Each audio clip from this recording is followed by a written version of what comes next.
Në këtë edicion do të ndiqni. Vazhdon numrimi i votave në qendrën komunale të numrimit në Gjakov.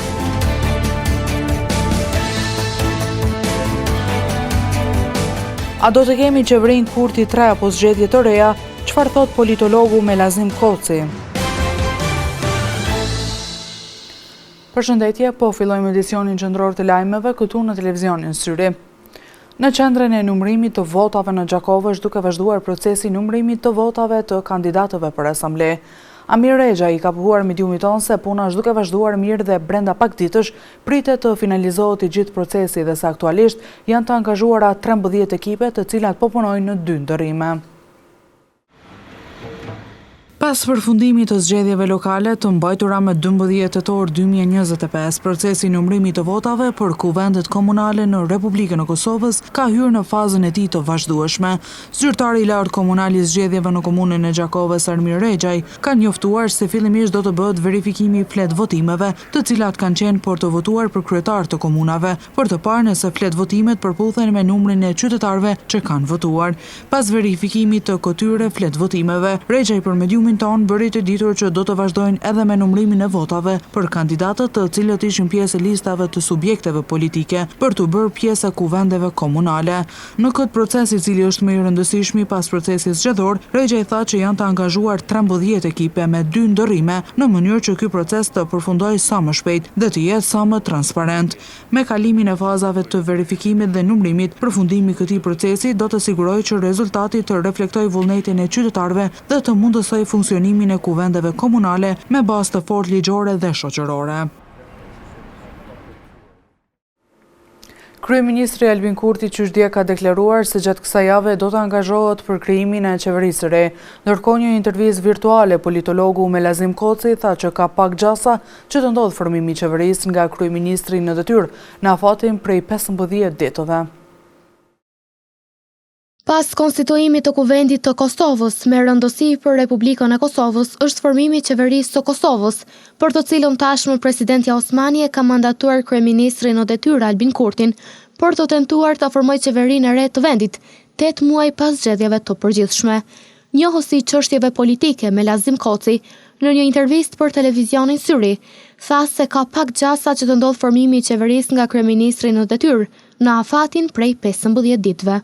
Mendoj që gjasat që zoti Kurti të formoj qeverinë brenda 15 ditë aq pa në disponim janë të vogla, por nuk ka gjasa as opozita të bëj qeverinë.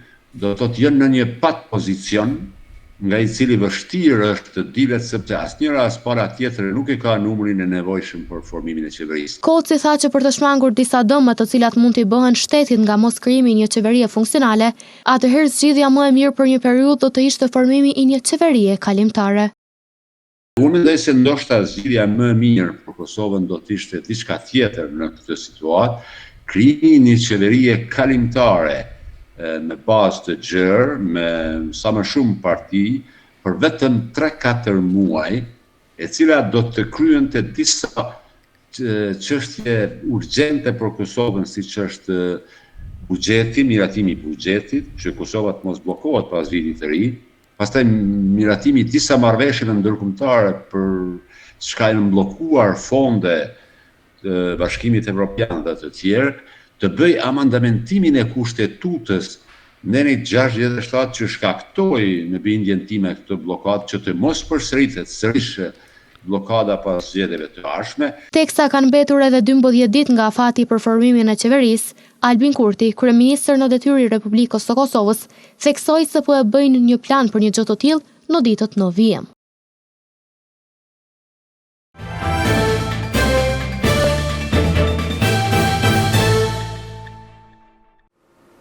Një person është lënduar gjatë ngasjes së motoçikletës në fshatin Brekac dhe i njëjti pastaj është dërguar për trajtim në spitalin e Gjakovës dhe pastaj është dërguar për trajtim të mëtutjeshëm në qendrën klinike universitare të Kosovës, ndërsa nga policia deklarojnë se stacioni policor në Gjakov është duke mbledhur informacione lidhur me rastin dhe në varësi të gjeturave do të procedohet me rastin në fjalë.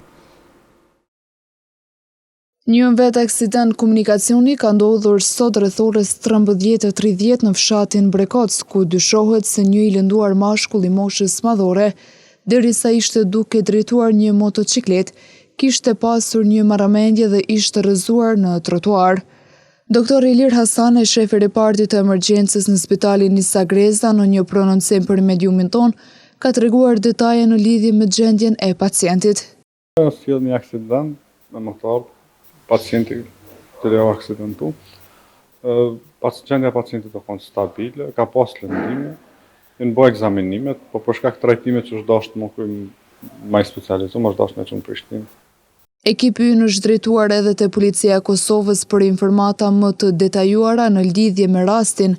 Zëdhënësi i policisë Shëremet Elezaj në një përgjigje me shkrim pohon. Sot rreth orës 13:30 stacioni policor në Gjakov ju ka përgjigjur informatës nga spitali i përgjithshëm për një person të lënduar. Nga hetimet e para të zhvilluara dyshohet se i lënduari mashkull i moshës madhore, derisa ishte duke drejtuar një motociklet në fshatin Brekoc, kishte pasur një marrëmendje dhe ishte rrëzuar në trotuar. Aktualisht stacioni policor në Gjakov është duke mbledhur informata lidhur me rastin dhe në varësi të të gjeturave do të procedohet me rast.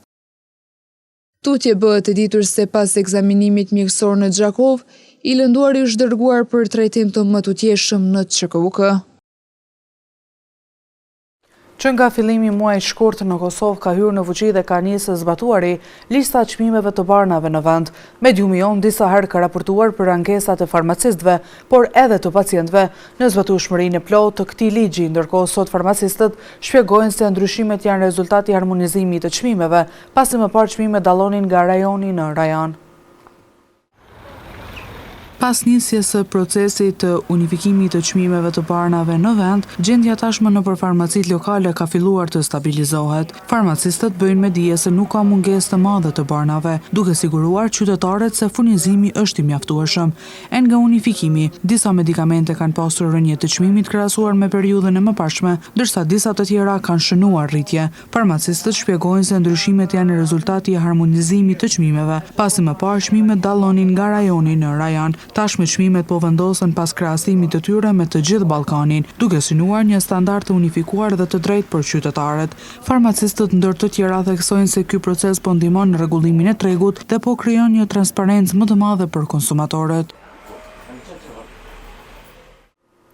Nevojat për të dhuruar gjak janë të vazhdueshme, me qëllim që të shpëtohen sa më shumë jetë. Doktoresha Dafina Gecaj Nikol Bibaj i ka pohuar mediumit ton se nevojat e pacientëve ndryshojnë. Prandaj gjithmonë është mirë që në transfuzionin e gjakut të ketë doza rezervë të gjitha grupeve të gjakut.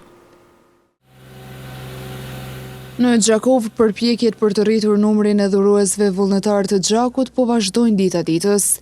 Si pas specialistës të transfuzionit të gjakut, doktoresha Dafina Gecaj Nikol Bibaj, thot se vëdjesimi qytetarëve për rëndësinë e dhurimit vullnetar është thelbësor për sigurimin e rezervave të qëndrueshme të gjakut dhe produkteve të tij.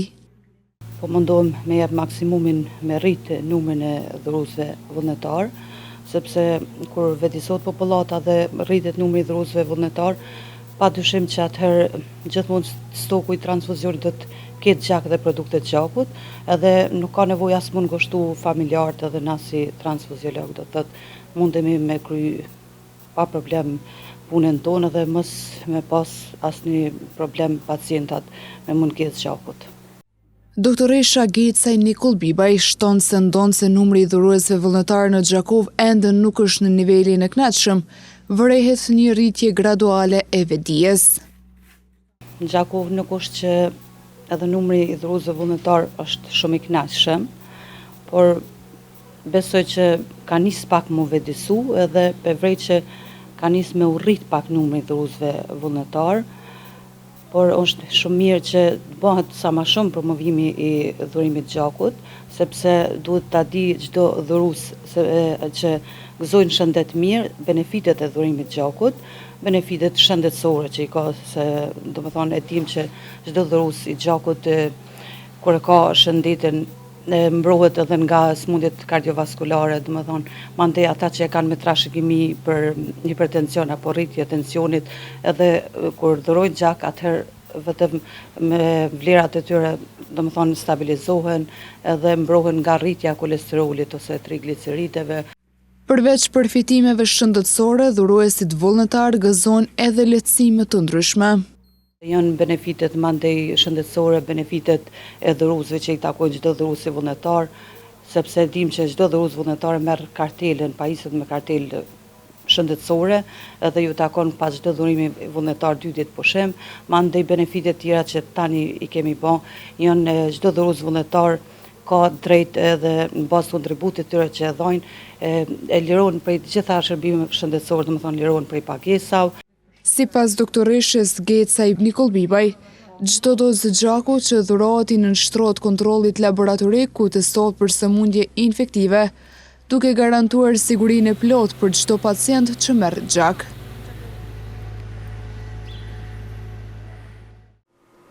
Më 14 tetor njerëzit dhe organizatat në gjithë globin bashkohen për të rritur ndërgjegjësimin dhe për të ndërmarrë veprime konkrete për ruajtjen e zogjve shtektar. Arjen Mavriqi, fotograf dhe dokumentues i botës së egër, tha se kjo është ditë shumë e rëndësishme për njeriun, sepse tregon se si disa krijesa të vogla kalojnë distanca të gjata. 14 tetori shënon ditën botërore të zogjve shtektar, një ditë që na kujton rëndësinë e ruajtjes së shtektimeve të tyre dhe të mjediseve natyrore ku ata ndalojnë gjatë udhëtimit. Arjan Mavriqi, fotograf dhe dokumentues i botës së egër, për televizionin Syri tha se kjo është ditë shumë e rëndësishme, sepse tregon se si disa krijesa të vogla, megjithatë me kurajo dhe forcë të jashtëzakonshme, kalojnë distanca të gjata. Unë mendoj që është një kujtesë e rëndësishme shumë për njeriun se si disa krijesa shumë të vogla, por megjithatë me krah të cilët i kanë dhe bëjnë distanca shumë të gjata për të sakrifikuar jetën e tyre nëpërmjet detrave dhe oqeaneve, nëpërmjet moteve të cilat janë të paparashikuara për të shkuar në destinacionin e tyre final, për shembull në Afrikën e Largët, edhe atje vetëm për të ruajtur gjenerata të tëra mbijetese, pra krejt procesi i evolimit bëhet nëpërmjet shtektimit. Prandaj na kujton se sa të fortë janë dhe se sa shumë e duan prap vendin e tyre, vendin e origjinës, në këtë rast Evropën, për të kthyer ku përfshihet edhe Kosova. Mavriqi tregon edhe për benefitet e tyre për kontrollin ndaj brecëve dhe insekteve në planetin tonë. Janë miliarda të tillë, mbi 50 miliardë të cilët kalojnë këtë planet çdo vit dhe ata konsumojnë diku mbi 500 deri në 600 milion ton insekte. Për shembull, një dallëndyshe vetëm konsumon diku 750 insekte brenda 24 orëve. Një buf mund të hajë diku rreth 3000 brejtës brenda një viti, pra pakta shpejt atëherë si do ta kishim kontrolluar në gjendjen e këtyre insekteve apo këtyre brejtësve në planetin tokë, thjesht do të ishte pamundur. Edhe pse shumë e vështirë të zgjedhësh sepse ka shumë zogj të bukur, Mavriqi prap veçon njërin nga ta. Pyetje shumë e vështirë sepse ka shumë të tillë që janë të bukur, po mbi të gjitha unë do ta ndaj për hir të kësaj interviste dhe për hir të respektit që kam për juve. Do ta ndaj pupzën, një zog shtektar që quhet Upupa epops, edhe është një prej zogjve më të bukur të mund shumë në planetin tokë. Sot, ndërsa shënohet dita botërore e zogjve shtektar, ekspertët dhe fotografët e natyrës theksojnë rëndësinë e mbrojtjes së habitatit të këtyre krijesave. Kjo është një kujtesë për të gjithë ne se natyra ka nevojë për respekt dhe mbrojtje. Çmimet e produkteve në furrat e qytetit janë të ndryshme. Rëndom, çmimi i bukës ka disa muaj që shitet për 0.70 cent, por ka dhe furra ku çmimi është më i ulë si një mundësi e mirë për konsumatorët. Çmimet e produkteve në furrat e qytetit vazhdojnë të jenë të ndryshme. Një nga produktet më të kërkuara, siç është buka, e cila shitet me çmime të ndryshme nga njëra furrë tek tjetra. Në disa prej furrave të cilat i ka vizituar ekipi i televizionit Syri, çmimi mbetet 0.70 cent, një vlerë e cila nuk ka ndryshuar prej kohës kur ishte rritur, ndërsa në të tjera për momentin çmimi i bukës është 0.50 cent, duke u ofruar konsumatorëve një mundësi më të mirë për të kursyer. Pavarësisht këtyre ndryshimeve, buka mbetet produkti bazë që nuk mungon në tryezat e qytetarëve. Çdo lëvizje e çmimit të saj ngjall gjithmonë interes, pasi ndikon drejt për drejt në buxhetin e familjeve dhe në shpenzimet e përditshme të qytetarëve.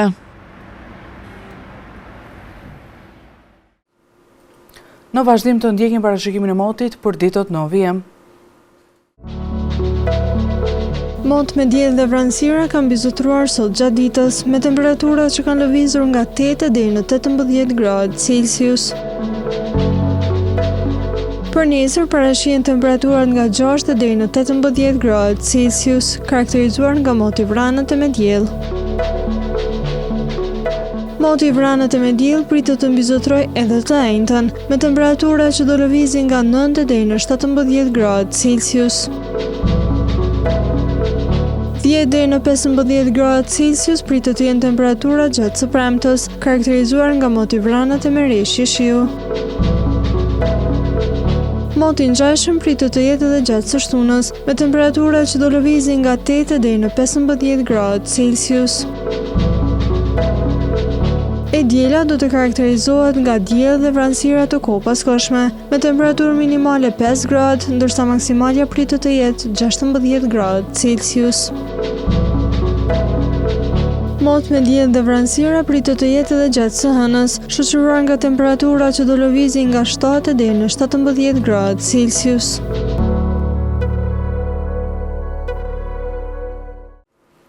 Para se të ndahemi, të ndjekim edhe një titujt kryesor të këtij edicioni.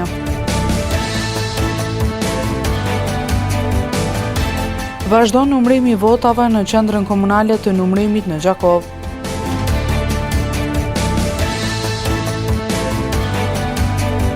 Kosova mposh Suedin edhe si mysafire.